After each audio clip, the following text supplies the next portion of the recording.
Oi gente, tudo bem? Eu tô aqui com a Noélia, uma pessoa convidada super especial pra falar com a gente um pouquinho de Paulo Freire.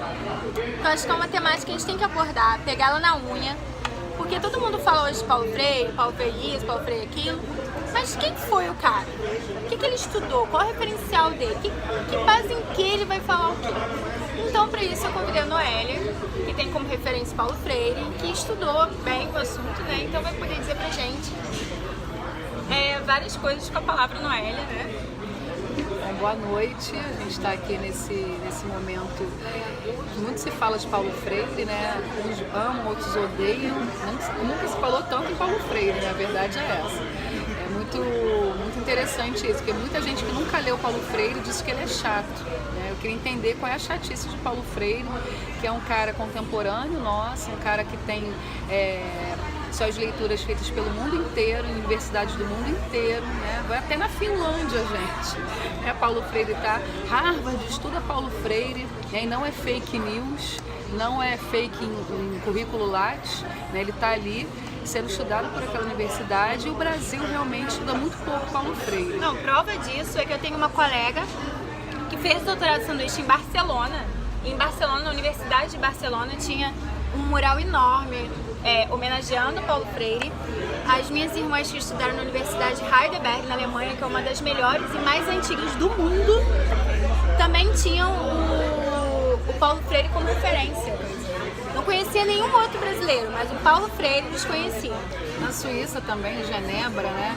Então Paulo Freire tem títulos honoris causa pelo mundo todo, justamente porque as escolas que aplicaram, né, os sistemas de ensino que aplicaram, a gente não chama de método Paulo Freire, mas de pedagogia Paulo Freire, foram muito bem sucedidas.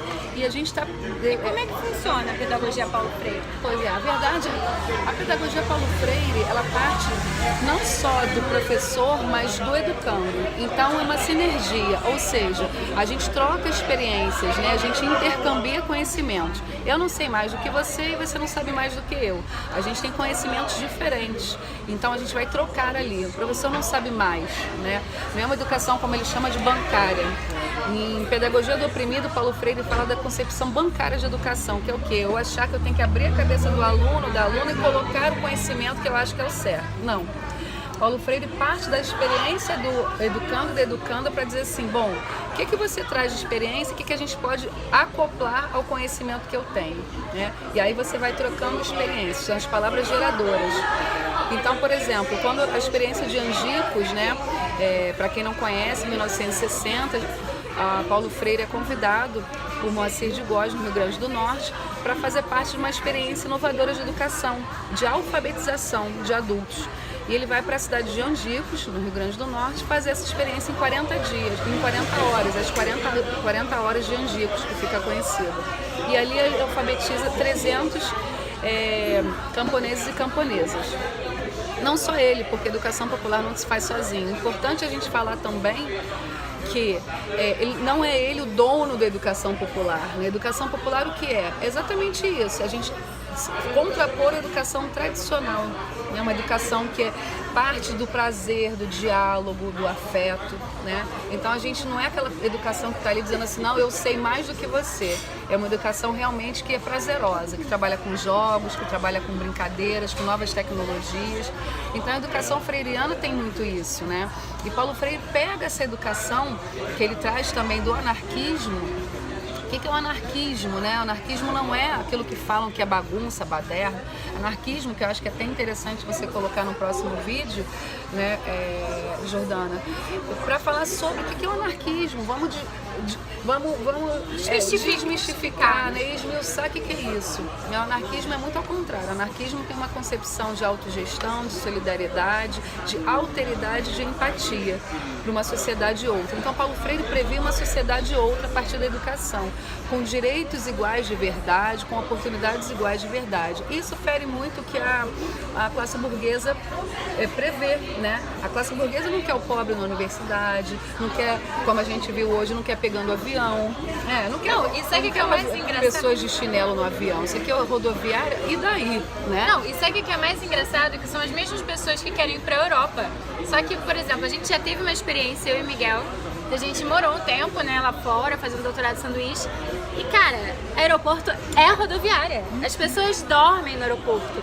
A gente viu o pessoal botar cama e tudo, com travesseiro, coberta, dormindo literalmente, levando marmitinha pra lanchar de madrugada. Tipo... Mas o Brasil tem uma estrutura, né, histórica escravocrata, né? O Brasil, a gente tem uma questão da colonização, né, dessa violência que foi a colonização muito forte. Então as pessoas realmente se acham melhores que as outras, elas precisam se diferenciar. Quando você tem um governo mais democrático, que coloca realmente o pobre para viajar de avião dentro das universidades, com empregos de qualidade, né, de mais qualidade, você está indo, não, está pegando a vaga do meu filho, né, a empregada está estudando, a filha da empregada está estudando com o meu filho, né, então isso fere esse rito escravocrata que é a nossa sociedade. E Paulo Freire colocava muito isso. Então o Pedagogia do Oprimido, né, um dos livros mais citados na área de humanas pelo mundo inteiro.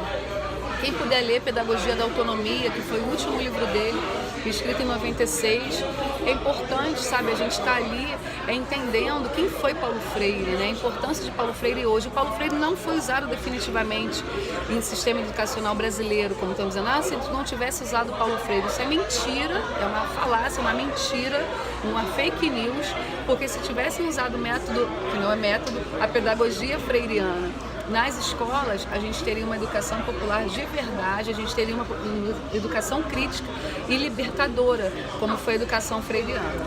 É verdade. E só uma pergunta pra você, o Paulo Freire é marxista? Porque a gente ouve todo mundo falando, o Paulo Freire é marxista, charlatão. Assim, pelo que eu estudei Paulo Freire na faculdade, mas assim, eu sou uma pessoa que estudou muito Paulo Freire a fundo. E pelas poucas leituras que eu tenho dele, assim, ele não me parece ser marxista, assim, parece que tem algum contato, mas não que seja marxista, porque ele também não diz na obra dele que é, né? Não. Na verdade, Paulo Freire bebe de muitas águas, como eu falei, ele bebe do anarquismo, ele bebe do marxismo, sim, né? Quando ele fala da questão do oprimido, da questão da conscientização, são da prática, né, cotidiana, da praxis cotidiana. Então, assim, são conceitos marxistas, mas ele não se declara marxista, ele tem um pouco de cada coisa, né? E isso, independente dele ser marxista ou não, a questão é que tipo de sociedade eu quero. A educação, ela pauta a sociedade, né? E é pautada por ela. Então, que tipo de sociedade ele colocava, né?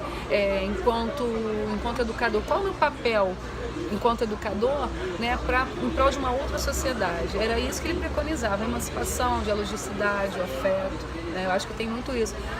O guardião da utopia, né? Milton Santos, quando Paulo Freire morreu, em 97, Milton Santos falou, o guardião da utopia, ele tinha essa utopia, né, de ver a reforma agrária, né, que os ruralistas tanto temem, né, os latifundiários tanto temem, né, de ter os povos tradicionais como protagonistas de sua história. Então, assim, a gente tem essa concepção de educação de Paulo Freire pautada no ser humano, no mundo e com o mundo, né?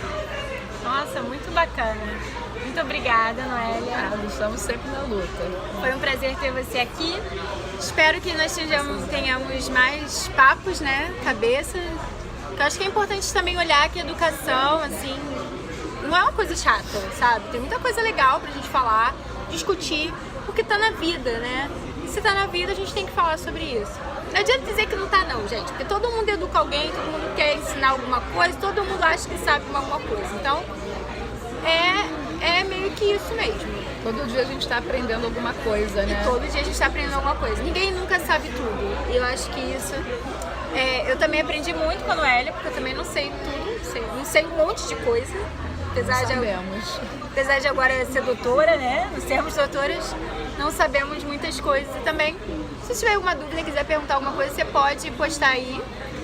A gente vai estar respondendo. Beijinhos.